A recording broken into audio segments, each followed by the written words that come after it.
예, 비즈니스 애널리틱스 4주차 마지막 강의 그러면 시작하도록 하겠습니다.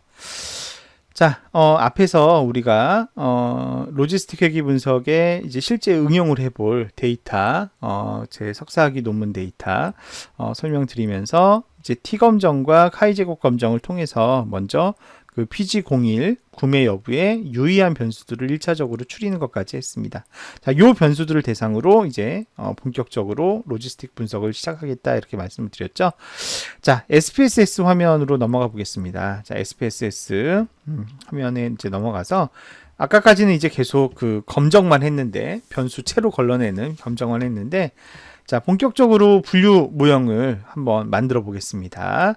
자, 분석을 누르시고요. 분석을 누르시는데 원래 분류는 클래시피케이션은 여기 보시면 여기에 다 모여 있어요. 예, 분류 분석이라고 되어 있는 여기에 각종 분류에 관련된 것들.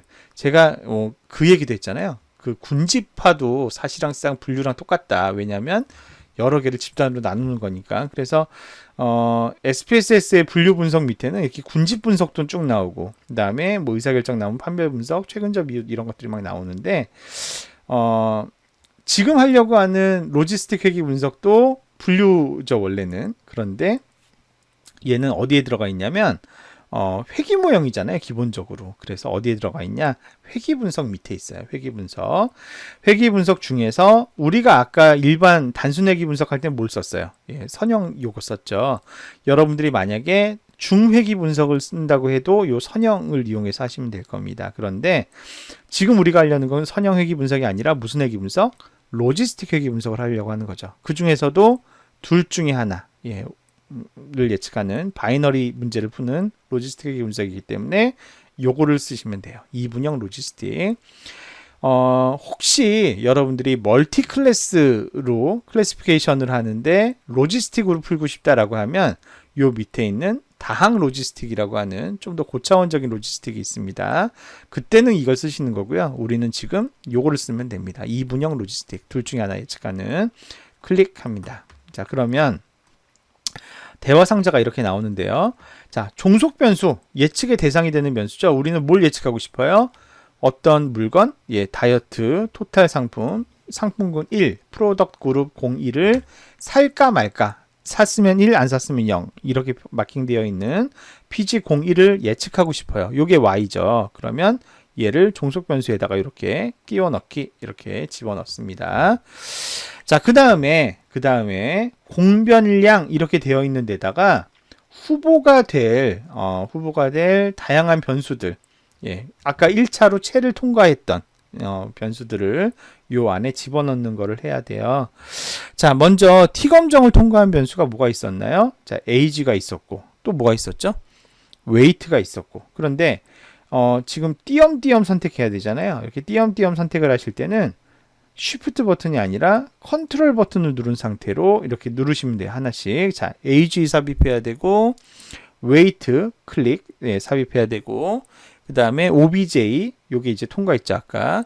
그 다음에 bmi 통과, 그 다음에 허리 사이즈, 웨이스트 통과, len mem은 통과 안 했고요. len per까지. 요렇게가 아까 t테스트에서 95% 신뢰 수준 하에서 PG01과 유의한 관계가 있던 변수들이었어요. 얘네들을 1차 후보로 몽땅 집어넣고요. 얘네들은 다 설명력이 있는 걸로 검증된 애들이니까 다 집어넣어요. 자, 그 다음에 카이 제곱 검정도 우리가 했었어요. 카이 제곱 검정을 통과한 변수들 체크해 보겠습니다. 자, add 0 통과했고요. add 1도 통과했습니다. 나머지 없고 OQ 0가 통과했고요. OQ2가 통과했습니다. 지금 컨트롤 버튼 누른 상태로 계속 고르고 있는 거예요. 자, 그 다음에 젠더도 통과했고, 메리드도 예, 유의한 것으로 나타났습니다. per0, per1도 예, 유의한 변수였고요. 그 다음에 이제 빼고 싶은 부위 중에는 로스 4번, 그죠? 그 다음에 로스 5번, 그 다음에 로스 7번, 예, 요렇게가 유의한 변수로 나타났고요. 마지막으로 과거 다이어트 경험 여부 중에는 201번, 209번, 2010번 이렇게. 지금 제가 이제 컨트롤 버튼 눌러서 선택한 요 변수들이 뭘 통과한 변수예요? 예, 카이 제곱 검정을 통과한 95% 신뢰 수준하에서 PG01과 유의한 관계가 있는 것으로 판명된 변수들이에요. 얘네들을 다시 추가로 이렇게 짠 끼워 넣습니다. 예, 그러면 지금 변수가 하나, 둘, 셋, 넷, 다섯, 예, 여섯, 일곱, 여덟, 아홉, 열, 예, 예, 열하나, 열둘, 열세, 열네, 열다, 열여, 열일곱, 열여덟, 열아홉, 스물. 예, 무려 20개의 변수가 1차를 통과해서 이렇게 후보가 있습니다. 자, 이 변수들을 몽땅 다 넣어서, 예, 묻지도 따지지도 말고 몽땅 전부 다 집어넣어서 로지스틱의 모형을 구축해봐라 라고 하는 게 여기 제일 앞에 나와 있는 입력이라고 하는 방법이에요. 입력. 예. 영어로 엔터인데요. 입력은 나한테 묻지도 따지도 말고 이거를 몽땅 다 집어넣어서 모형을 구축해 이런 건데요. 자, 여러분 어떻게 생각하세요? 20개의 독립변수예요. 예, 변수가 적은 편이에요? 많은 편이에요? 네, 이거는 굉장히 많은 편이에요. 네. 그래서 저희가 이제 모형을 구축을 할 때 뭐 앞에서도 잠깐 말씀드렸지만 좋은 모형은 뭐냐? 적은 변수를 쓰고서도 우수한 예측 성과를 보이게 만드는 모형이 좋은 모형입니다. 그래서 모형은 간결한 게 좋은 거고요. 우리가 이제 영어로 parsimonious하다고 하죠. parsimonious 모형을 만드는 게 좋습니다.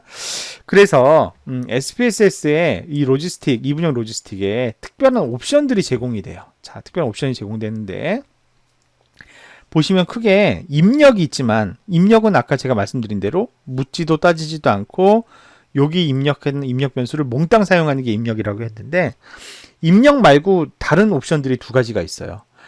앞으로가 있고요. 예, 그 다음에 뒤로가 있습니다. 물론 콜론 다음에 조건도 있고 LR도 있고 월드도 있고 하지만 이거는 이제 앞으로를 할 때 어떻게 앞으로를 하나씩 할 거냐, 요거는 뒤로를 뭘 기준으로 뒤로를 할 거냐의 의미이지, 크게 보면 입력과 앞으로와 뒤로 이렇게 세 가지가 있는 겁니다. 자, 요 세 가지의 차이점은 이런 거예요.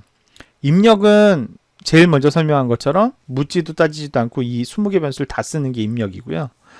앞으로는 뭐냐면 20개 중에 아무것도 안 넣은 걸로 시작해요. 아무것도 안 넣었다가 20개가 있으면 하나씩 다 넣어보는 겁니다. 하나씩 다 넣어봤더니 예를 들면은 어떤 변수를 넣었을 때 가장 설명력이 확 좋아지는 변수가 있을 거 아니에요. 최상의 변수. 그랬을 때 그거를 하나 딱 끼워 넣어줘요. 예. 자, 그 다음에 그럼 이제 몇 개 남았습니까? 19개가 남았잖아요. 자, 두 번째 라운드에서 또 하나가 이미 들어가 있는 상태에서 두 번째 거를 하나씩 한 번씩 다 껴봐요. 그랬을 때 가장 모형의 성능이 또 확 좋아지는 놈이 있을 거 아니에요. 걔를 이제 두 번째로 딱 끼워 넣는 거예요. 다시 또 18개가 남아있겠죠? 18개를 또 하나하나 다 끼워 넣어봐서 가장 모형의 설명력이 좋아지는 애를 세 번째로 딱 끼고, 이거를 계속 끼우는데 언제까지 끼우냐? 어떤 애를 딱 넣었더니 아까 거보다 좋아져야 되는데 별반 좋아지지 않아요. 이제 거의 한계에 닿은 것 같아. 더 이상 내가 어떤 정해놓은 임계치 이상으로 좋아지지 않는다, 개선이 안 된다 그러면은 그 시점에서 변수를 추가하는 것을 중단시키는 거. 그게 앞으로 방식이에요. 앞으로 방식. 앞으로는 제로 베이스에서 독립 변수들을 하나하나 순서대로 끼워 넣어가면서 더 이상 설명력이 좋아지지 않을 때까지 계속 넣어서 최적의 변수들만 추리는 방식이 앞으로 접근법이에요. 반면 뒤로 접근법은 뭐냐면 방금 했던 얘기를 거꾸로 하는 거예요. 자, 뒤로 접근법은 어떻게 하냐? 20개를 몽땅 집어넣어요. 처음부터 20개를 몽땅 집어넣은 다음에 하나씩 빼보는 겁니다. 하나씩을 다 빼봤더니 가장 모형의 성능이 덜 감퇴되는 친구가 있을 거 아니에요. 20개 변수 중에 예를 들어서 18번째 걸 딱 뽑았더니 뭐 거의 모형의 설명력에 변동이 없었다. 그러면 걔를 1등으로 뽑아내는 겁니다. 자, 그 다음에 19개 남았죠. 19개 중에서 또 하나하나 빼보는 거예요. 그랬더니 이번엔 뭐 세 번째 걸 뽑았을 때 가장 안 아팠다. 세 번째 걸 뽑아요.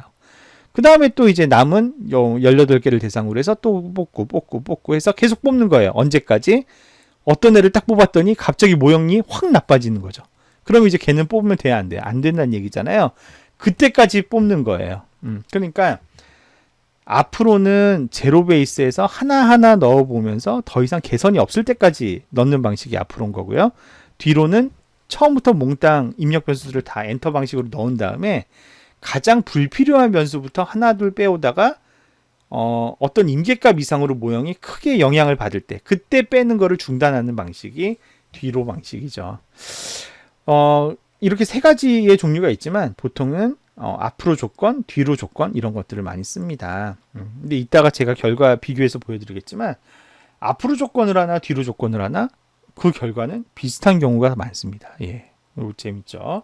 그러니까 남아있는 변수들을 보면 앞으로 하나하나 끼웠을 때 남는 변수들과 뒤로 하나하나 뺐을 때 남는 변수들이 대체로 그 구성이 큰 차이 없이 비슷한 특징이 있습니다. 이따 보여드릴게요. 우리는 이 세 가지 중에 앞으로 조건을 선택해 보도록 하겠습니다. 왜냐하면 지금 변수가 일단 많아요. 20개를 다 쓰는 건 아닌 것 같고 앞으로 조건 먼저 해보고 그 다음에 또 뒤로 조건 해봐서 어떤 변수들이 남는지를 확인해 볼 거고요. 자, 그 다음에 그 아래 보시면 선택 변수라는 게 있는데 자, 이 선택 변수는 뭐냐? 아까 제가 이 데이터에 맨 앞에 있는 변수 sign이라는 변수를 앞에 동영상에서 설명했는데 이 sign 변수는 어떤 의미의 변수라 그랬어요? 요 값이 0으로 표시되어 있는 애들은 학습에 사용될 데이터이고 1로 표시된 데이터들은 홀드아웃 데이터 없다 손치고 따로 떼어놨다가 나중에 오버피팅을 확인하기 위한 검증용 데이터로 쓸 데이터라고 했잖아요. 자, 이 선택 변수는 뭘 알려달라는 거냐면 너가 학습에 사용할 데이터만 따로 추리고 싶으면 그걸 알려줘 라는 의미입니다. 지금 우리가 준비한 데이터에서는 sign이라고 하는 변수가 바로 이 선택 변수에 해당이 되는 거죠. 예, 그래서 sign을 여기다 끼워 놓고 자, 어떤 조건을 만족하는 거를 내가 학습을 하면 돼? 이걸 알려달라는 거예요. 자, 어떤 조건? 아까 0으로 표시된 게 학습용 데이터, 1로 표시된 게 검증용 데이터라 그랬잖아요. 0과 같으면, 즉 0으로 표시되어 있으면 그것만 선택해서 학습을 하고 나머지는 선택하지 말고 따로 떼어놨다가 검증용으로만 확인을 해줘 이런 의미가 되는 것이죠. 그래서 이렇게 설정을 하고요. 예, 그게 이제 선택 변수의 의미가 됩니다.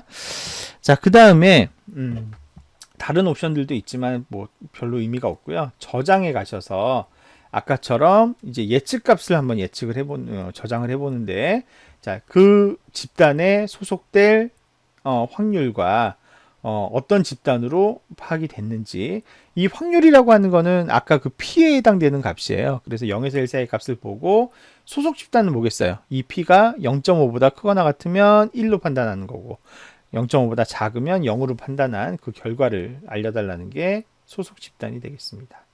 자, 계속 누르고요. 자, 그러면 지금부터 분석을 한번 시켜보도록 할게요. 자, 확인 누르면 이제 바로 실행이 됩니다. 확인 누르면 네, 결과 값이 나오게 됩니다. 자, 보시게 되면 전체 데이터가 588건이었는데요.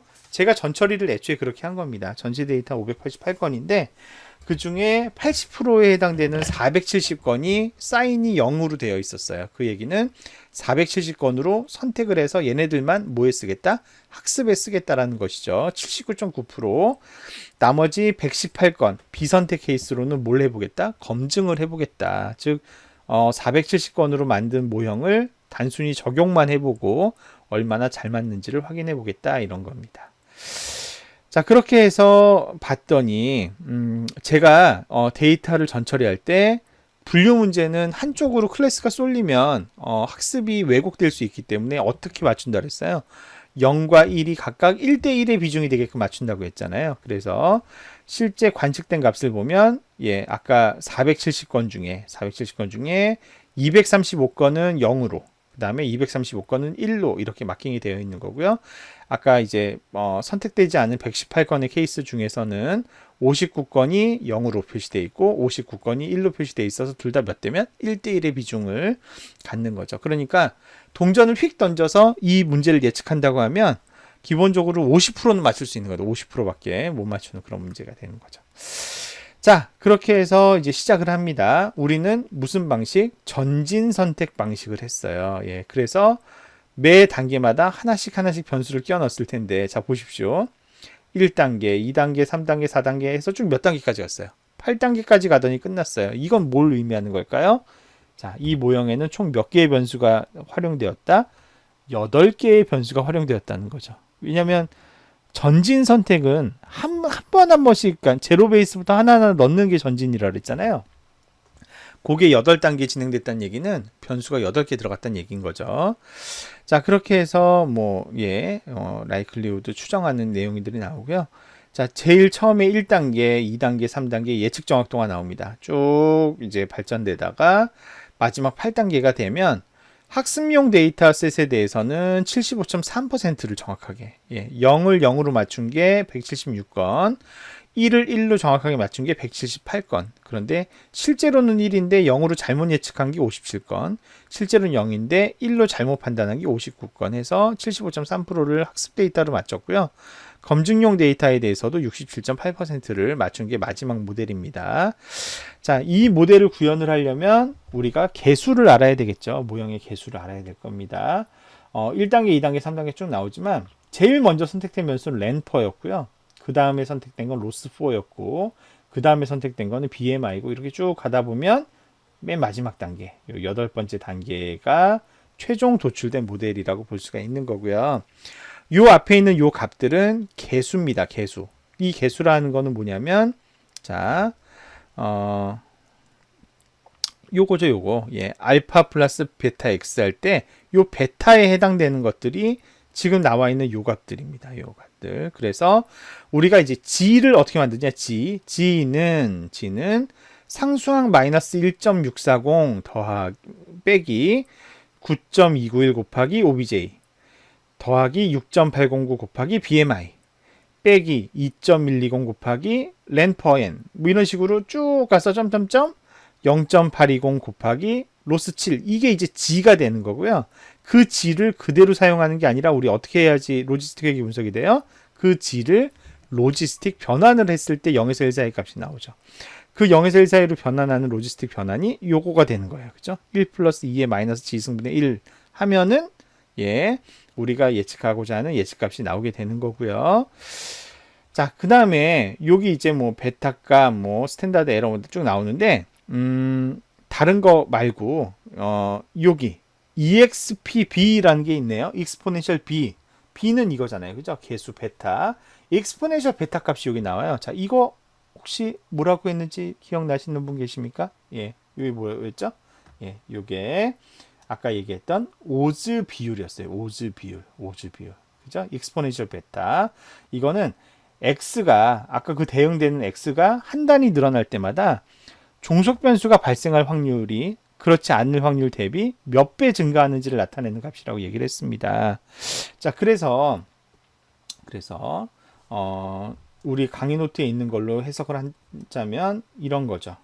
강의 노트에 있는 걸로 해석을 하자면 자, 오즈 비율 독립 변수 값이 하나가 증가할 때, x가 하나 증가할 때 종속 변수의 발생 가능성이 발생하지 않을 확률 대비 몇 배가 증가하는지 나타내는 값이다. 예를 들면 젠더 같은 경우에 3.336이라고 하는 값이 나왔어요. 그 얘기는 남성이 0이잖아요. 남성 대비 여성이 될수록 구매 가능성은 3.34배 증가한다. 이렇게 우리가 해석할 수 있는 거고요. 로스4는 얼굴 부위를 감량할지 말지의 여부인데 얼굴 부위를 감량하기를 원치 않는 사람 대비 얼굴 부위를 감량하고 싶어하는 사람들은 구매 가능성이 0.39배 한 배보다 작아진다는 얘기는 뭐예요?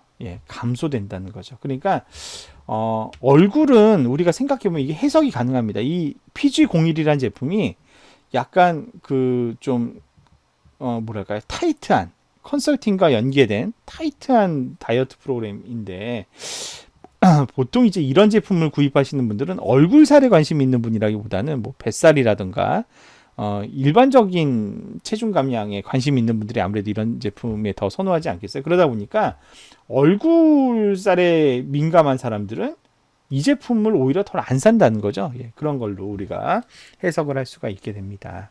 자, 그리고 회귀 분석의 가장 큰 장점인데 여기 이제 베타 값들이 쫙 나오지 않습니까? 베타 값. 그러면 이 베타 값을 보고 우리는 이 변수가 긍정적인 방향으로 구매 확률에 영향을 미치는지 혹은 네거티브한 방향으로 영향을 미치는지를 또 확인할 수가 있어요. 즉, 이 모형에 대한 해석이 가능하다는 게 장점인 거죠. 그리고 이 베타 값이 크면 클수록 어떻습니까? 지금 이 변수들은 다 0에서 1 사이의 값을 갖게끔 민맥스 노멀라이즈 됐는데 요 값이 크다는 얘기는 그 변수가 막대한 영향을 미친다는 것이죠.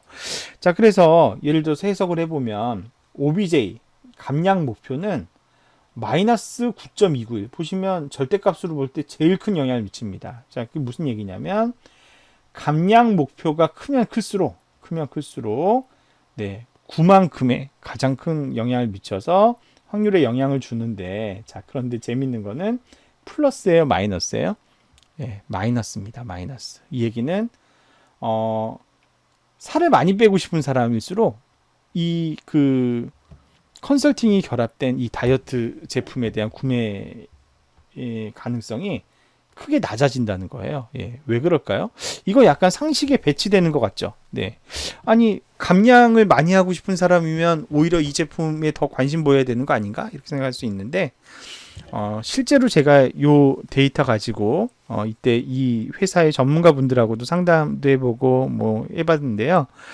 오히려 다이어트 제품에 돈을 많이 쓰고 하는 그런 분들은 원래부터 과체중이 아닌 젊은 여성분들이 돈을 많이 쓴대요. 오히려 정말 그 다이어트가 필요한 사람들의 경우는 구매를 더 안 할 수도 있다. 그런 패턴이 여기서 이제 반영된 거를 우리가 해석도 할 수가 있는 겁니다. 그죠? 뭐, 비만 지수도 있고, 그 다음에 뭐 회원 가입한 지도, 이런 플러스 마이너스의 방향들이 있기 때문에 그런 것들 가지고 우리가 기본적으로 방향과 미치는 영향의 크기, 이런 것들도 분석할 수 있다는 것이 로지스틱 회계 분석의 가장 큰 장점이라는 것을 여기서도 확인을 할 수가 있게 됩니다. 자, 이렇게 해서 로지스틱 회계 분석 쭉 이제 확인을 했고요. 자, 여기 결과값을 보시게 되면 맨 끝에 아까 왜 우리 회계 분석 때 PR이라고 하는 게 자동 생성됐었잖아요. 그것처럼 아까 저장 옵션에서 우리가 뭘 선택했어요? 확률 저장해주고 그 다음에 그룹 판별해달라 이렇게 했잖아요. 자, 그게 요 값입니다. 요 값. 요 값은 뭐냐면 아까 보셨던 요 개수들, 그죠? 결과에 나왔던 요 개수들로 회기식 값을 도출하고 그 값을 로지스틱 회기 변환을 했을 때, 로지스틱 변환했을 때 나오는 확률 값, 그게 요 값들인 거죠. 요 값들. 네. 그렇게 해서 나온 값이 요 값인데, 이 값이 0.5보다 크면 1로 판단하는 거고, 이렇게 0.5보다 작으면 0으로 판단해서 실제 정답이 1인데 1로 예측을 했으면 맞춘 거에 틀린 거예요. 맞춘 거죠. 그런데 이런 것들 다 틀린 거예요. 지금 실제로 1이지만 0으로 잘못 예측했죠. 1이지만 0으로 잘못 예측한 거, 이런 것들은 틀렸더라. 이런 거 이제 결과값을 건 바이 건으로 누군 맞췄고 누군 틀렸고 어떻게 맞췄고 어떻게 틀렸고 이런 것들까지도 확인할 수 있는 것이 이 영역이 되겠습니다. 자, 이런 걸 이제 알 수가 있었고요. 아까는 우리가 회계 분석의 이분형 로지스틱을 할 때 앞으로 조건으로 했었잖아요. 자, 이번에는 거꾸로 뒤로 조건 한번 해보겠습니다. 뒤로 조건. 예, 확인 눌러보면, 자, 이제 결과값이 쭉 나왔습니다. 결과값이 쭉 나왔는데, 앞에 거랑 뭐 거의 비슷하니까 쭉 이제 보시게 되면, 얘는 쭉 결과값이 나왔는데, 몇 단계까지 나왔나 한번 볼까요? 10단계까지 나왔는데, 10단계. 아까 우리가 총 20개 변수를 사용했는데, 10단계가 나왔다. 그게 뭐예요?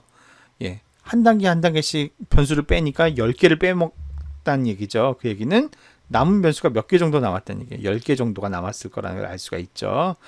자, 예측 결과를 보면 75.5, 69.5 그래서 뒤로 뺐을 때 오히려 약간 결과가 더 나은 것 같기도 하고 그런 결과입니다. 살짝 더 우수한 걸로 나와 있고요.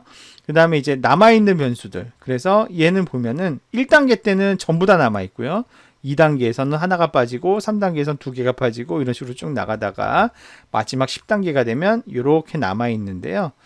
자, 요 결과랑 아까 우리가 처음 앞으로 전진으로 이제 앞으로 조건으로 선택했던 거랑 비교를 해보시면 아까도 OBJ, BMI, 랜퍼 뭐 이런 것들이 남아 있었고요. 지금 역시 뭐 똑같이 젠더라든가 뭐 로스포라든가 이런 게 남아 있는 걸 보면 한두 개 변수가 더 추가되긴 했지만 거의 유사한 변수들이 앞으로 선택하나 뒤로 선택하나 남아 있는 것들이 비슷하다는 것을 우리가 확인할 수가 있게 됩니다. 예, 그래서 그런 의미에서 좀 의미가 있는 그런 결과인 걸 우리가 알 수가 있겠고요.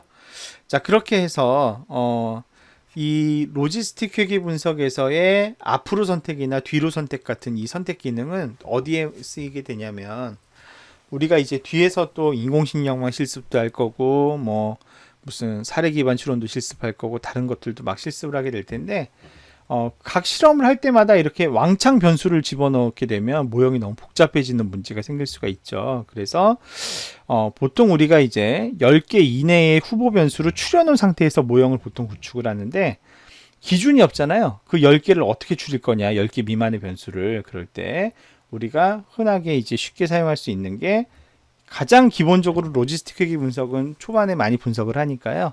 이 로지스틱 회계 분석에 뭐 앞으로 선택, 뒤로 선택 이걸 가지고 변수를 한 단계 추리는 그런 작업을 많이 하게 됩니다. 그래서 우리 이제 앞으로의 이제 실험은 실습은 지금 방금 보셨던 로지스틱 회계 분석의 앞으로 선택으로 앞으로 조건으로 선택된 그런 변수들. 그래서 그것만 따로 정리해 놓은 데이터가 이 PMO 파이널이라는 데이터예요. 그래서 아까 이제 최종적으로 우리 앞으로 조건에서 남았던 변수들이 OBJ, BMI, 램퍼N, 그 다음에 add1, 젠더, per1, loss4, loss7이 PG01에 핵심 영향을 미치는 변수로 이제 로지스틱 회계 분석, 단계적 분석 결과 최종 선택된 변수들인데 얘네들을 가지고 앞으로 뭐 신경망이나 다른 변수들, 다른 모형들의 성과도 한번 만들어 보겠다 이렇게 안내 말씀을 드릴 수가 있는 거죠. 예, 그렇게 해서 로지스틱 회계 분석의 실습도 한번 쭉 살펴봤습니다. 예, 이 내용들, 예, 오즈비 이런 거 같이 포함해서 꼭 기억을 해두시면 좋겠고요. 자, 이어서 우리 통계에 기반한 분류 예측 기법 하나만 더 추가로 배우고 오늘 수업 마무리하도록 하겠습니다. 두 번째 배울 기법은 다중 판별 분석이라고 하는 기법입니다. 다중 판별 분석. 앞에 로지스틱 회계 분석은 기본적으로 회계식을 만든 다음에 그 회계식 자체를 로지스틱 변환해서 0 또는 1, 0에서 1 사이의 확률값을 산출하게끔 그렇게 설계된 기법이었다고 한다면 다중 판별 분석은 역시 마찬가지로 회계식에 기반을 둡니다. 회계식에 기반을 두는데 원리가 조금 다르다라는 차이가 있어요. 판별 분석은 어떤 관측 대상이 어디에 소속되느냐, 어느 집단에 소속되느냐를 예측을 하는데 이거는 이제 어떤 원리로 구성이 되어 있냐면 여기도 마찬가지 회계식과 비슷한 G를 만들어요. G를 찾아요. 똑같죠. 가중치 곱하기 x1, 가중치 곱하기 x2 이런 식으로 해서 선형 결합을 통해서 선형식으로 되어 있는 회계식 같이 생긴 판별 점수식을 만드는데 요 점수의 분포에 따라서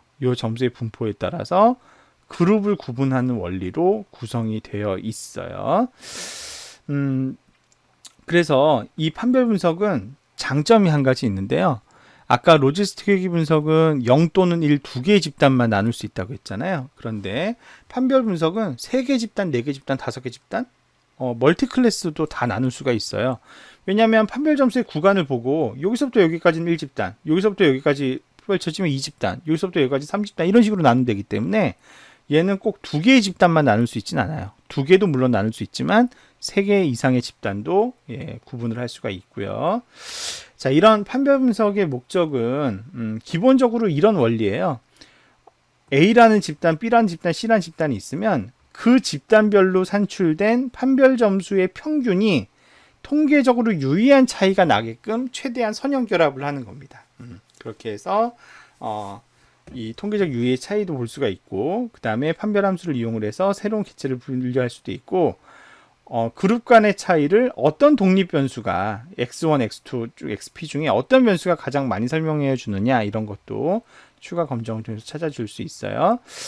요거를 말로만 봐서는 이해가 잘 안 되잖아요. 요거를 약간 기하학적으로 설명을 드리자면 이런 거예요. 자, X1이라는 게 있고요. 그 다음에 X2라고 하는, 왜냐면 우리는 2차원보다 더 차원이 많아지면은 이거를 이 평면상의 그림으로 그리기가 어렵잖아요. 그래서 실제로는 뭐 3차원, 4차원 공간으로 우리가 이해를 하면 더 좋겠지만 일단 간단하게 두 개의 차원의 관점에서 본다고 합시다. 보면 자, 지금 A라고 하는 집단이 이렇게 분포되어 있는 거고요. B라는 집단이 이렇게 분포되어 있다고 해봅시다. 그러면 얘는 지금 X1과 X2의 분포가 A는 이렇게 분포되어 있는 애들이고 B는 이렇게 분포되어 있는데 여러분들이 딱 보기에 A와 B를 가장 잘 쪼개는 차원은 X1 차원이에요. X2 차원이에요. 일단은 X2보다는 X1이 훨씬 나아요. 그죠? 왜냐면 X2는 이렇게 아무데나 쫙 잘랐을 때 이렇게 자르면 A도 있지만 B도 많고 여기 이렇게 잘랐을 때 여기도 절반은 A 절반은 B 이러니까 X2는 설명력이 좀 별로 없어요. 그런데 X1의 경우는 크게 보면 어떻습니까? X1 값이 작으면 작을수록 A에 가깝고 X1이 크면 클수록 B 집단에 속할 확률이 높아지잖아요. 예, 그래서 그런 이제 패턴을 볼 수가 있는데 가장 최적으로 A와 B를 잘 나누는 방법은 X1과 X2를 적절하게 결합을 해서 지금 이렇게 살짝 기울기가 있는, 살짝 기울어진 G라고 하는 새로운 축을 하나 만드는 겁니다. 이런 축은 지금 원래 있어요, 없어요? 없죠. 없는데 X1과 X2를 적당하게 선형 결합을 하면 이런 G라는 차원을 삐딱하게 만들 수가 있게 되는 거예요. 그러면 어떻습니까? 요 교집합 요 사이를 정확하게 관통을 딱 해서 요 값보다 작으면 몽땅 A로 판단하면 되고 요 값보다 크면 몽땅 B로 판단하면 물론 요만큼의 약간의 오차는 발생하지만 요 짙게 표시한 부분만큼의 오차는 발생하지만 그래도 X1으로 예측하거나 X2로 예측하는 것보다 훨씬 더 A와 B를 잘 쪼갤 수가 있는 거죠. 그래서 다중 판별 분석의 의미는 이 G를 만드는 게 핵심인 거예요. X1과 X2를 적절하게 가중 결합해서 이렇게 A는 A끼리, B는 B끼리 평균의 차이가 뚜렷하게 차이가 나게끔 이렇게 G라는 어떤 새로운 축을 찾아내는 것이 판별 분석의 핵심이에요. 예, 판별 분석의 핵심. 이 WI를 최적으로 찾는 것이 판별 분석의 핵심이라고 하는 것이죠. 우리는 계속 누누이 말씀드리지만 이거를 그러면 어떻게 찾겠다는 거예요? W를. 이거를 자세하게 설명할 생각은 없어요. 그거보다는 원리를 여러분들이 이해하는 게 중요하다는 거죠. 판별 분석의 원리는 이런 원리다. 예. X1, X2 뭐 실제로는 이건 지금 예시라서 두 개의 차원만 들고 있지만 X3, X4 뭐 다차원이 있다면 이것들을 아무튼 결합을 잘 하는 겁니다. 적절하게 결합을 하는데 궁극적으로 노리는 거는 이런 차원을 찾겠다는 거죠. 각 집단별 평균의 차이를 가장 벌려주는. 그래서 종합해서 점수가 요 점수 때면은 A 집단이네. 요 점수 때면 B 집단이네. 그 사이면 C 집단이 이렇게 집단 구분을 가장 잘할 수 있게끔 해주는 그런 판별 점수식을 함수식을 찾도록 하게끔 하는 것이 다중 판별 분석의 원리가 되겠습니다. 자, 원리 설명은 요 정도까지 하고 마찬가지로 SPSS로 실습을 한번 해보겠는데요. 데이터는 똑같습니다. 자, 우리 아까 사용했던 PMO-ORG 요 데이터로 이번에는 다중 판별 분석 해볼게요. 자, 분석을 가셔서 분류 분석에 있겠죠. 다중 판별 분석은 여기 있고 여기에 판별 분석이라고 있습니다. 아까는 이제 회귀 분석에 분류가 되어 있었지만 판별 분석은 분류 분석에 있다는 거 헷갈리지 마시고요. 여기에 판별 분석을 클릭합니다. 자, 그러면 얘는 0 또는 1 이렇게 뭐 두 집단만 예측하는 게 아니기 때문에 집단을 따로 지정해 줄 필요 없고 우리는 그냥 요거 PG01 자, 요게 뭐 두 개 집단이면 두 개 집단만 표시돼. 세 개 집단이면 세 개 집단 알아서 판단을 하니까 그냥 집단 변수에 이렇게 끼워 넣어 주면 됩니다. 다만 이제 범위만 지정해 주면 되는데요. 최소값, 최대값만 지정해 주면 그 사이에 알아서 집단을 만들어 줍니다. 우리는 0에서 1 둘 중에 하나밖에 없죠. 0, 1 이렇게 입력하면 범위 지정이 끝납니다. 자, 그런 다음에 독립 변수 지정해 줘야 되는데 여기도 마찬가지로 우리 처음에 T 검정과 카이 제곱 검정을 통과했던 그런 변수들을 몽땅 후보 변수로 넣을 수가 있겠습니다. 자, 그래서 그런 변수들 살펴보게 되면, 자, 먼저 T 검정 통과한 변수들 age, 그 다음에 키는 아니었죠. 예, 체중, OBJ, BMI, 그 다음에 waist, 랜퍼 이렇게 통과했고요. 이거 T 검정 통과한 변수들이에요. 자, 그 다음에 카이 제곱을 통과한 변수들도 넣어야 될 겁니다. add 0, add 1, 예, 그 다음에 OQ0, OQ2, 그 다음에 젠더와 메리드, 네, 그 다음에 펄 제로와 원, 그 다음에 로스 4번, 그 다음에 로스 5번, 7번, 예, 로스 5번, 7번, 그 다음에 예, 1번, 9번, 10번이네요. 1번, 9번, 10번, 예, 이렇게 집어넣습니다. 이렇게 20개의 변수를 전부 다 집어넣으면, 자, 일단 후보가 다 들어왔고요. 여기도 마찬가지, 두 가지 옵션이 있어요. 독립 변수를 모두 입력. 이거는 이제 아까 그 입력 방식이죠. 묻지도 따지도 말고 20개를 몽땅 집어넣어라. 이런 방식이 있는 거고요.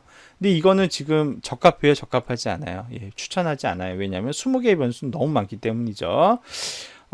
그래서 여기서도 마찬가지 변수를 추가적으로 선택하는 기능을 제공하는데 그게 바로 요거예요. 단계 선택법이라고 하는 겁니다. 그래서 우리 그 판별 분석을 할 때에도 단계 분석법을, 단계 선택법을 선택해서 사용을 할 예정입니다. 다만 이제 그 로지스틱 회계 분석의 앞으로나 뒤로와의 차이점은 얘는 앞으로나 뒤로를 선택하기 안 되어 있잖아요, 지금. 예, 그게 이제 왜 그렇게 되어 있냐면 이 단계 선택법에서는 매 스텝마다 변수를 넣을 수도 있고요. 들어가 있는 변수를 뺄 수도 있습니다. 이게 이제 넣었다 뺐다 기본적으로는 넣는 건데 또 앞에 넣었던 변수가 뒤에 가서 빠질 수도 있습니다. 그래서 여기는 앞으로나 뒤로를 따로 지정하지 않아요. 매 단계마다 들어올 수도 있고 나갈 수도 있는 옵션이 이 안에 다 들어가 있기 때문에 요거 하나만으로 충분하다 이렇게 이해하시면 되겠고요. 자, 그 다음에 선택 변수, 이거는 여전히 필요하죠. 이건 왜 필요하다 그랬어요? 예, 어떤 데이터만 사용해서 학습하고 나머지로 검증할 거냐, 이걸 지정하는 겁니다. 예, 마찬가지 사인이라는 변수를 여기에 끼워 넣어서 사인이 0으로 표시된 걸로만 이 판별 분석 모델을 만들고, 사인이 1로 표시된 거는 없는 데이터 셈 치고 홀드아웃으로 떼어놨다가 나중에 검증만 하게끔 이렇게 만듭니다. 자, 그 다음에 여러 이제 옵션들이 있는데 그 중에 분류 클릭하시고요. 자, 요 분류 쪽에 클릭을 해보면 각 케이스에 대한 결과가 나와. 여기 요약표라고 하는 옵션이 있을 겁니다. 요 요약표를 반드시 선택을 해주셔야 돼요. 이걸 선택을 안 하시잖아요. 그러면 그래서 판별 분석은 학습용 데이터를 몇 프로 맞췄는지, 검증용 데이터에 대해서 몇 프로 맞췄는지 그 퍼센테이지 정확도를 알 수가 없어요. 요거 요약표가 있어야만 우리가 알 수가 있다. 계속 하고요. 자, 그 다음에 마찬가지로 또 저장을 누르면, 자, 예측 소속 집단, 판별 점수, 소속 집단별 확률, 이거를 우리가 뒤에 열로 이렇게 저장시킬 수가 있겠습니다. 자, 이렇게 해서 입력이 다 끝났으면은 확인을 눌러볼게요. 자, 확인, 예, 눌러보겠습니다. 눌러보면 뭐 검색 결과가 금방 나옵니다. 예, 그래서 자, 요게 이제 네, 여기 네, 정준 판별 함수의 요약 이렇게 가지고 이제 쭉 나오게 됐고요. 판별 함수의 개수, 예, 표준 함수의 개수, 요게 이제 요런 함수들로 요런 변수들이 선택되어서 요런 함수로 이제 선형 결합을 해서 이거의 점수의 분포를 가지고 물건을 산 집단, 안 산 집단 이렇게 나눴다는 얘기인 거죠. 네, 그렇게 해서 이제 결과값이 나와 있고요. 예, 함수의 중심값, 집단 중심값도 나와 있고. 자, 그 다음에 결국 이제 그렇게 했을 때 분류의 결과 얼마나 예측 정확도가 높았냐, 이게 이제 아까 제가 꼭 출력하라고 했던 요약표가 되겠습니다. 보시게 되면 선택된 케이스에 대해서는 0을 0으로 맞춘 건수, 1을 1로 맞춘 건수, 뭐 이런 게 이제 균등하게 이렇게 되어 있어서 총 요약하면 75.3%를 올바로 분류한 것을 알 수가 있고요. 그 다음에 이제 셀렉트 되지 않은 케이스, 즉 밸리데이션 데이터, 검증용 데이터에 대해서는 68.6%가 올바로 분류되었다는 것을 알 수가 있어요. 통계 모델은 예측 정확도가 비슷비슷하죠. 예, 아까 뭐 대충 보시면 67%, 뭐 68%, 뭐 69%, 뭐 그 사이를 왔다 갔다 하는 예, 검증용 데이터셋 기준으로 예, 그 정도의 예측 정확도를 보이는 게 이제 통계에 기반한 모델인 것을 알 수가 있습니다. 이렇게 해서 그 다중판별 분석까지도 이제 우리가 실습을 같이 해보면서 예, 내용을 파악을 해봤습니다. 자, 그래서 오늘은 이렇게 통계에 기반한 모델들 쭉 소개를 해드렸는데요. 이렇게 통계에 기반한 모델들은 장점이 있습니다. 장점이 각 개수가 얼마가 나왔는지, 크기가 얼마인지, 방향은 얼마인지 이런 것들을 다 내가 투명하게 볼 수가 있잖아요. 예, 그런 점이 장점이고, 그리고 방금 실행되는 속도 보셨겠지만 거의 그냥 확인만 누르면 바로 결과 뜨잖아요. 예, 연산량이 굉장히 적고 편리하다는 점도 장점입니다. 그리고 모형을 이렇게 parsimonious 소수의 변수로 이렇게 통계 모델을 구축을 하면은 우리가 모형의 안정성이라고 표현하는데, 안정성이 높은 모델을 얻을 수가 있어요. 안정성이 높다는 말은 유효 기간이 길다는 거예요. 예, 한번 모형을 구축해 놓고 그 모형을 오래 쓰더라도 뭐 예측 정확도가 급격히 하락하거나 이런 문제가 상대적으로 좀 덜하다는 그런 특징 때문에 통계 모델에 대한 신뢰도는 높은 편입니다. 하지만 이제 단점은 회귀 분석 때부터 계속 얘기했지만 모든 통계 분석, 통계에 기반한 아까 뭐 로지스틱 회귀 분석도 그렇지만 이 다중판별 분석도 첫 출발은 회귀식이잖아요. 예. 로지스틱 회귀 분석은 회귀식을 로지스틱 변환하는 구조로 되어 있고, 다중판별 분석은 판별식 자체가 이제 회귀식 모형으로 되어 있는데, 이게 다 뭘 관계를 가정하냐면 x와 y 사이의 관계를 선형 관계를 가정해요. 그죠? 그래서 x가 한 단위 증가할 때마다 y는 꾸준하게 w 원 단위씩 혹은 뭐 베타만큼씩만 증가하게끔. 근데 이제 우리가 살아가는 세상은 그렇게 단순하지 않아요. 예, x가 한 단계 증가한다고 해서 y가 일정하게 증가하고 이런 거는 현실과 동떨어진 가정이에요. 그래서 나중에 우리가 배우게 될 다른 머신러닝 분석의 기법들과 성과를 비교해 보면 통계 분석의 예측 정확도는 일반적으로 좀 떨어지는 편이에요. 예, 그게 통계 기반한 모델의 한계다, 이렇게 이해하시면 될 것 같습니다. 자, 이런 기법들을 실제로 기업들은 사용하고 있는가? 예, 사용하고 있는데요. 자, 요거는 이제 H은행이라는 국내 한 큰 은행입니다. 거기서 사용하는 신용평가 모형의 실제 산식인데요. 제가 이거를 이렇게 과감하게 오픈하는 이유는 이게 이제 90년대 말 2000년대 초반에 그 은행에서 썼던 모델이라서 지금은 전혀 다른 모델을 쓰고 있을 겁니다. 그래서 이제 공개를 하는 건데, 보시면 이 로지스틱 모형을 실제로 구축해서 썼어요. 예, 그래서 각 모형별로 로지 산식이 나와 있는데, 재밌는 거는 신용평가를 할 때, 즉 그 기업이 부도가 날까 안 날까 이 가능성을 예측을 할 때 업종에 따라서 모델이 다르다는 겁니다. 보시는 것처럼 중공업, 경공업, 도소매업, 건설업에 따라서 사용하는 변수도 조금씩 다르고요. 여기 이제 뭐 대외비이기 때문에 변수에 대한 설명은 원래 알려주면 안 되는데 나와 있죠. 예, 이렇게 그 각 재무 비율과 관련된 회계에서 얘기하는 뭐 성장성 지표나 수익성 지표나 이런 것들로 구성이 되어 있는데 각 모델마다 구성 변수가 조금씩 다르고, 하지만 이제 로지스틱 회계 모형의 장점은 이 모형이 어떤 관계에 있는지, 그리고 부호가 얼마고 양적으로 어떤 개수가 붙어 있는지 이런 것들 다 해석할 수 있기 때문에 전문가가 보고 내용도 이해할 수 있고, 이게 이제 어느 정도 신뢰 가능한 모델인지를 전문가가 정성적으로 파악할 수 있는, 해석이 가능하다는 점에서 통계 모형은 장점이 있습니다. 이렇게 안에 있는 내용을 들여다볼 수 있다, 장점이 있고요. 똑같은 사례를 다음 시간에는 이제 우리가 인공신경망을 배우게 될 텐데, 인공신경망에서는 어떤 장점이 있는지, 차이가 있는지 이런 것들 살펴볼 텐데요. 뭐 미리 예고로 말씀드리자면 인공신경망은 선형 외에 비선형적인 패턴을 안에 녹여낼 수가 있어요. 그래서 상대적으로 좀 더 정확한 예측 정확도를 제공한다는 점에서 장점이 있겠습니다.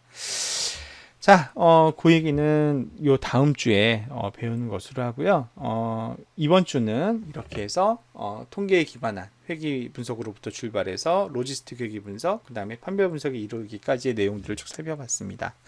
자, 이걸 바탕으로 해서 두 번째 과제 여러분들께 내드리도록 할게요. 두 번째 과제는 여러분들이 지난 1주차, 2주차 통해서 전처리한 데이터들이 있으시잖아요. 분류 모형을 위해서 전처리한 그 데이터셋을 이용해서 로지스틱 회계 분석과 판별 분석을 적용을 해서 실제 얼마나 정확하게 예측을 하는지 예측을 해보시는 그게 이제 과제입니다. 여기 보시면 여러분들이 전처리한 데이터를 쓰라고 안 되어 있고 과제용으로 배포된 뱅크럽시 데이터를 쓰시오 이렇게 되어 있잖아요. 요 데이터라 함은 요거예요. 요거 과제 수행용이라고 하는 요 안에 기업 부도를 예측하는 샘플 데이터를 제가 하나 넣어놨어요. 여러분들 과제할 때 써먹으라고. 근데 이 데이터는 제가 왜 줬냐?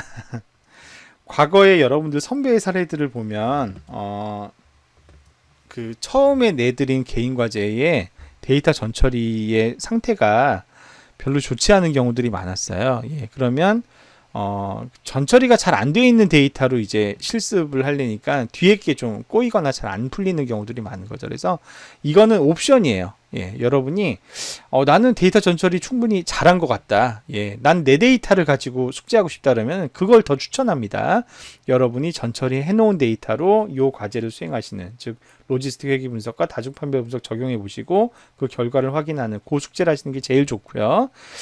아니다. 내가 봐도 내가 전처리한 데이터는 좀 문제가 많다. 예, 뭐가 좀 잘 안 맞고 결과가 안 나온다. 그러신 분들은 과제를 위해 따로 배포한 데이터니까 이 데이터로 과제를 하셔도 무방하다. 예, 이거는 전처리가 깔끔하게 다 되어 있는 데이터입니다.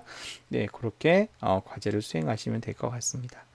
이 과제에 대한 구체적인 제출 기한이나 안내는 가상대학 사이트 통해서 또 공지를 해드릴 테니까 참고하시면 될 것 같아요. 자, 이렇게 해서 이번 4주차 강의도 모두 마무리가 되었습니다. 여러분 긴 시간 강의 듣느라 수고 많으셨고요.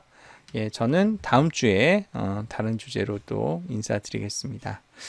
예, 수고 많이 하셨습니다. 감사합니다.